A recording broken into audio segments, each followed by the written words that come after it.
네, 오늘 시그널픽에서는 최영두 국민의힘 의원 영상으로 모시고 얘기 나눠보겠습니다. 안녕하십니까?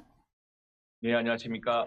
네, 영상으로 모셨습니다. 국민의힘 상황이 매우 긴박하게 돌아가고 있는 것 같습니다. 네, 그렇습니다. 참 걱정이 태산입니다. 오늘 밤잠을 이룰 수 없을 정도로 네. 특히 우리 당을 사랑하는 우리 당원 동지들, 그리고 중도적인 국민들, 빨리 정치가 정상화되어서 뭔가 균형을 찾아주길 바라는 국민들을 실망시키는 아주 담담한 순간입니다. 네, 어제 당내 소장파 모임이죠. 대안과 미래에서 성명을 발표했고 의원님도 거기 이름을 올리셨습니다. 내용을 봤을 때 네. 그 한동훈 전 대표에 대한 징계는 내용도 그렇고 절차도 그렇고 다 문제가 많다라는 지적이었는데 어떤 게 핵심인가요?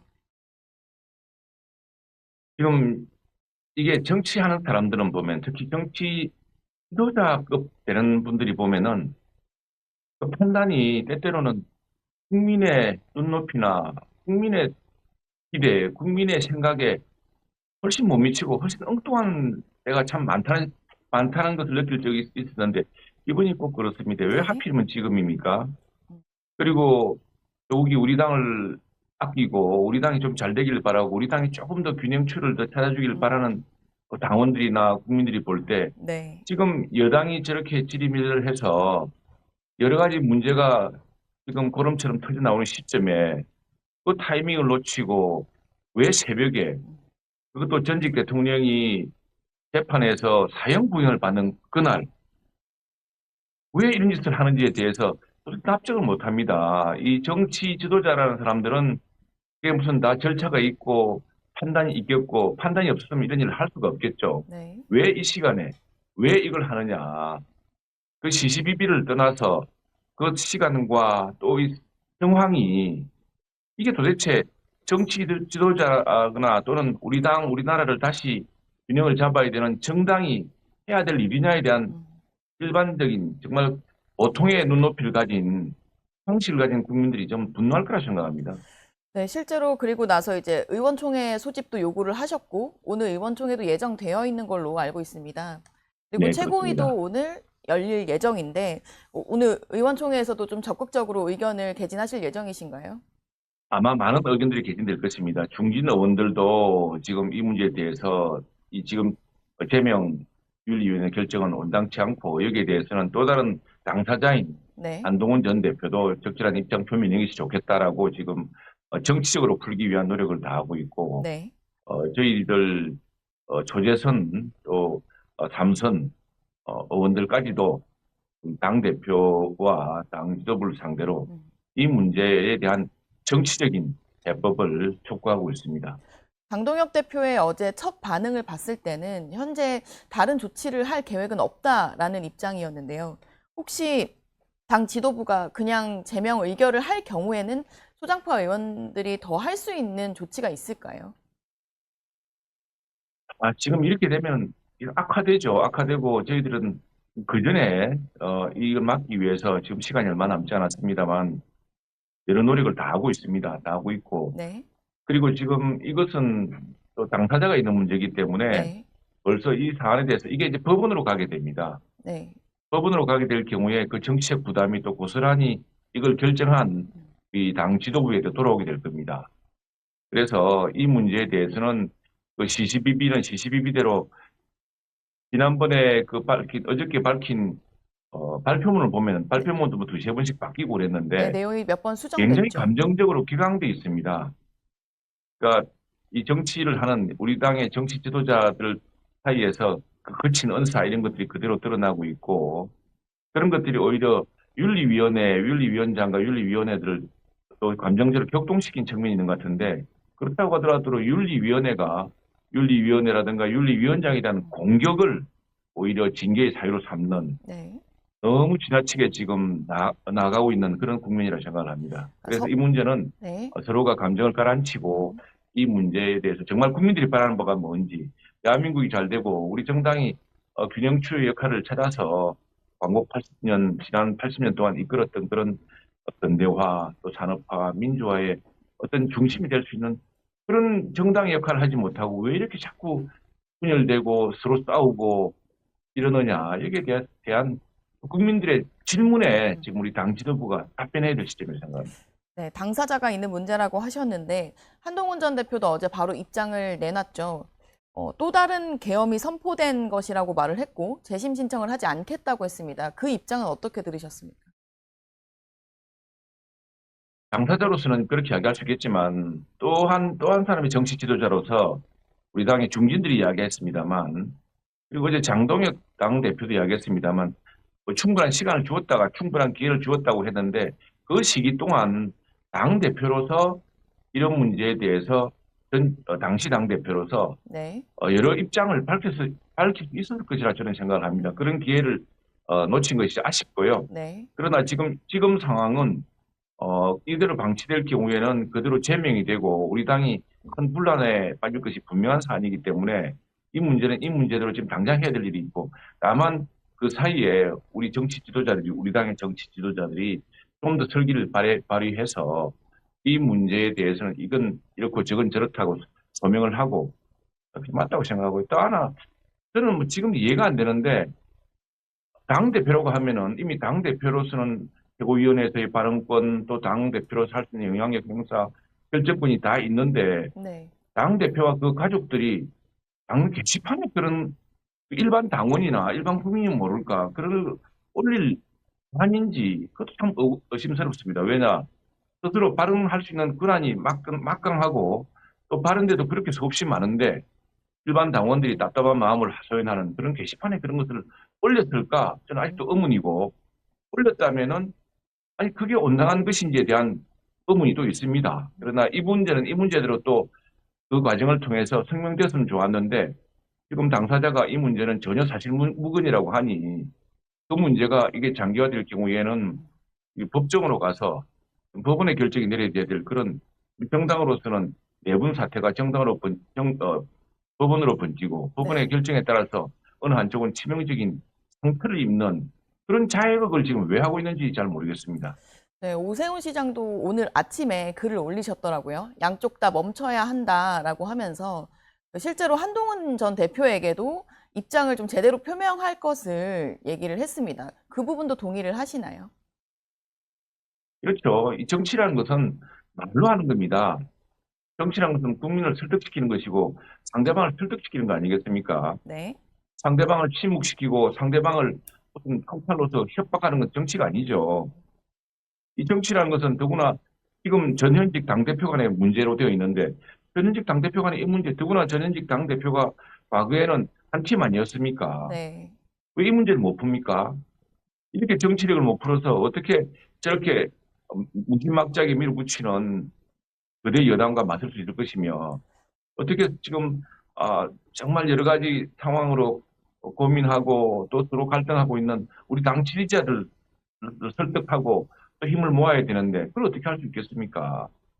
전현직 당 대표끼리 이 문제에 대해서는 큰 어떤 결단을 내려야 된다고 생각을 합니다. 네, 전현직 당대표의 결단이 필요하다라고 말씀해 주셨는데 벌써 당은 좀 내용으로 빠져드는 것 같습니다. 어제 서울시당 신년 인사회도 좀 소란이 있었다고 하고 실제로도 분당 시나리오까지 이야기가 나오고 있는데요. 그런 부분은 어떻게 보십니까? 선거를 앞두고 있는 상황인데. 당 지도자, 지금 사실 이 문제를 둘러싸고 당내에 여러 분란이 있었습니다. 근데 뭐, 탄핵과 또 계엄과 탄핵에 이르기까지 여기에 대한 우리 당 의원들에 대한 비판도 있었고, 네, 또, 이렇게까지 당의 무기력에 대한 여러 지적도 있지 않았습니까? 네, 그리고 이것 때문에 우리 당내의 지지자들 사이, 우리 당원들 사이에서도 큰 의견의 충돌이 있는 게 사실입니다. 네, 그러나 당 지도자들은 이런 충돌을 완화하고 이 충돌을 다시 힘을 합칠 수 있도록 설득하고 다시 힘을 모아내는 것이 리더십인데 자꾸 빼내기만 하고 뺄새만 해서는 도대체 지금 안 그래도 가뜩이나 힘이 부족한 상황에서 어떻게 지금 법치를 무너뜨리고 자기 재판을 아예 없애버리려고 그러고 또 대장동 사건에서 보았듯이 그 엄청난 국민의 돈을 지금 특정 개발업자에게 수천억씩 몰아주는 그런 부당한 상황을 지금 지켜보고 있는데 이걸 맞설 수 있는 힘을 모으지는 못하고 그 힘을 깎아내고 있으니 뭐 계속 반복되는 이야기입니다만 네. 국민들의 눈높이 그, 또 우리 당을 바라고 우리나라가 균형을 잡고 다시 민주주의 체제에서 시장 경제가 제대로 돌아갈 수 있도록 바라는 사람들에게 응답하는 것이 정치 지도자의 의무 아니겠습니까? 그 의무로 돌아가야 된다고 생각합니다.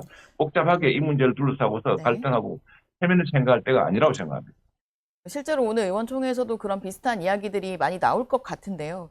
어제 그 김재원 최고위원이 저희 이제 시그널픽에 출연을 하셔가지고 하신 말씀을 보면 한 전 대표의 제명 결정이 윤석열 시대의 정리 과정이다라고 표현을 했는데 그 부분에 대해서는 어떻게 보십니까? 어떤 표현이 하더라도 지금 상황은 네, 너무 정말 국민들이 볼 때는 답답하고 세상에 아마 우리 조선시대의 사극에도 이런 장면은 없을 겁니다. 어떻게 전직 대통령이 전직 대통령에게 사형이 구형되고 또 전직 대통령이 당시 대통령 재임 시에 당대표로 비상대책위원회로 당으로 보낸 네, 당대표, 전직 당대표를 전직 당대표와 이 최고윤리위원회는 또 해명하고 아니 이런 어이없는 사태에 대해서 뭐 필설로 정말 다 할 수 없는 이런 국민 아니겠습니까? 정말 사극의 작가조차도 상상할 수 없었던 대목이라고 생각합니다. 아, 네, 알겠습니다. 그러니까 그걸 어떻게 표현하든지 네, 근데 국민들이 바라는 건 뭐겠습니까? 빨리 지금 어쨌든 지난 80년 동안 공과도 있고 영역도 있지만 이 나라를 이만큼 이끌어온 데는 우리 당의 전신 지도자들, 우리 당의 앞선 지도자들 그리고 우리 당을 지지해왔던 많은 국민들의 노력이 있었던 것, 공부가 있었습니다. 그 몫을 다시 찾고 그 기대를 다시 회복하기 위해서 노력해야지. 지금 이렇게 자꾸 그런 국면에서 보자면은 이제 광복 81주년에 우리 광복 80주년에 그동안의 그 기적을 다시 되살릴 수 있는 동력을 확보해야 될 시점에 지금 그 국면에서는 참 그걸 어떻게 표현하든 간에 제일 중요한 것은 국민들에 대한 정치의 실망, 정치의 폭락을 보여준 아주 큰 우리 정치사에서 앞으로 두고두고 지금 기억될 네. 그런 하루였다고 생각합니다. 네, 실제로 친한계 내에서는 그 대선 후보가 교체된 그 새벽에 빗대기도 하시던데 윤리위의 절차적인 문제도 있다고 보시는 거지요? 그 시간에 뭐 출석을 해서 조명을 하게 하든지 해야 되는데 검찰 수사 발표처럼 해놓고 실제로 당사자인지는 확인되지 않았다고도 고쳐 쓰고 이런 것도 졸속으로 진행하다 보면은 그리고 그걸 왜 새벽에 결정합니까? 당시에는 지금 후보 등록이 임박했기 때문에 그랬습니다만 네, 그것도 절차가 잘못되었다고 당시에 당무감사를 받지 않았습니까? 네. 근데 이건 지금 뭐 후보 등록이 임박한 것도 아니고 왜 새벽에 또 당사자에게 소명할 시간을 주지도 않고 왜 이런 식으로 밀어붙이는에 대한 절차적 문제가 법원에서도 문제가 될 거라 생각을 합니다. 만일 이것이 정치적으로 해결되지 않고 끝까지 가처분까지 가서 봤을 때요. 법적 다툼으로 된다면은 네. 법원에서 따지지 않겠습니까? 이전에 바로 그 문제에 대해서도 당시 대선 후보였던 김문수 후보가 법원에 가처분 소송을 내어서 법원에서 이런저런 부분에서 판단한 적이 있습니다. 아, 실제로 이번에도 가처분 신청을 하면 인용될 가능성이 높다고 보시는 건가요? 그때는 가처분이 기각됐죠. 그 상황이 다르기 때문에 네, 그렇습니다. 그래서 그 알겠습니다. 상황과 이렇게 비교하는 것은 네, 적절치 네, 않은 것 같습니다. 네. 알겠습니다. 말씀하시면서 이제 윤 전 대통령의 그 사형 구형 얘기도 하셨는데 실제로 그 부분에 대한 평가와 당내 그 사형 구형에 대한 분위기가 어떤지 궁금합니다. 특별검사 쪽으로서는 더구나 지금의 이 거친 정부 여당으로 그동안 행보라든가 언행을 보자면은 네, 예상되는 수준이었죠. 그리고 그것은 내란 우두머리죄라고 하는 것은 구형량이 지금 두 군데밖에 정해지지 않았기 때문에 네, 정치적으로 특검의 정치적 결정이고 특검 자체가 정치적 검찰입니다. 정치 검찰인 것이기 때문에 그거야 누구나 예상할 수 있었지만 그러나 그걸 두고서 지금 과거사와 비교하고 하는 것도 지나친 언사였다고 생각을 합니다. 그냥 법에 맞춰서 정부에 맞춰서 법리에 맞춰서 법이라는 것은 냉정하게 해야 됩니다. 법에 감정을 싣고 법에 어떤 자신들의 희망을 실어서 그 소망하는 대로 맞추어서 재판 절차를 꾸미려고 한다면은 그거 네, 자체가 오히려 더 그 재판의 정당성을 잃는 그런 과정이 될 것이기 때문에 여기에 대해서는 법원의 이제는 동서고금의 이런 문제에 대한 법리와 또 판례를 따라서 지금 이런 사안이 많이 일어나지는 않습니다만 네, 굉장히 중대한 사안이기 때문에 법적 판단 기준이 다 있을 거라고 생각합니다. 그 기준에 따라서 일어날 것이고, 아쉬운 점 하나는 이 부분이 우리의 정치적 비극이 정치의 잘못이 이게 큰 국가적 분란으로 이어졌고, 다시 이게 사법에서 지금 결론을 내려야 되게 되는 그런 상황이 되었다는 것 자체가 우리 정치의 비극이라고 생각합니다. 다시는 되풀이되어서는 안 되고요. 이제 사법부의 그 공이 넘어간 만큼 사법부가 국민들이 모두 이 기회에 통합될 수 있고 이 문제에 대해서 정말 정확한 기준을 가질 수 있는 그런 결정의 순간이만 귀담았다고 생각합니다. 네, 마지막 질문으로 1심 선고에 대한 전망을 여쭙고 마무리를 하려고 합니다. 어떻게 보십니까? 그런 판례가 있고 기준이 있을 것이기 때문에 네. 그 역시도 이 범죄에 대해서 큰 과연 이것이 지금 다툼의 요지는 현직 대통령이 당시 대통령이 내란을 꾀한다는 것이 법리적으로 성립하느냐 이런 문제부터 그러면은 상권 분립이 있는데 당시 대통령이 국회 군대를 파견하고 그다음에 경찰로 봉쇄하는 것이 온당한 것이냐 이런 여러 법리적 쟁점이 있습니다. 이 쟁점에 따라서 다룰 걸 생각하고 다만 제가 생각할 때는 네. 이 헌법재판소 결정문에서 나왔듯이 이 정치가 국회가 제대로 못하고 특히 다수당이 협치하지 않고 정부를 밀어붙인 대한 책임도 당시에 묻고 있습니다. 그러나 그것은 정치로 풀어서야지 그것을 계엄의 조건은 매우 엄밀하기 때문에 그것은 내부에 우리 안보에 심각한 위협이 되는 상황일 때 가능한 것인데 물론 당사자로서는 이런 국가적 내분과 또 정부에 대한 이런 압박이 불탄핵과 예산 삭감 등의 이런 압박이 안보에 심각한 위기가 될 수 있다는 판단을 했을 수도 있겠지만 그러나 비상계엄에서 요구하는 판단 기준은 매우 엄밀하기 때문에 네. 그 엄밀한 기준에 따라서 이제 그 탄핵 결정이 나왔던 것이라 생각을 하고요. 이번의 경우는 이것이 과연 내란 소견냐의 문제인데 이 문제 역시는 법원에서 여러 판례를 따라서 엄정하게 판단할 것으로 생각합니다. 다만 당시에 저는 대통령이 비상계엄이라던이 아니라 이상 어떤 국민 호소 이런 방식으로 헌법재판소 최후 변론했던 그런 절박한 심정으로 이야기했다면 오히려 국민을 움직였을 것이다. 지금 민주당 의원들이 이야기하지 않습니까?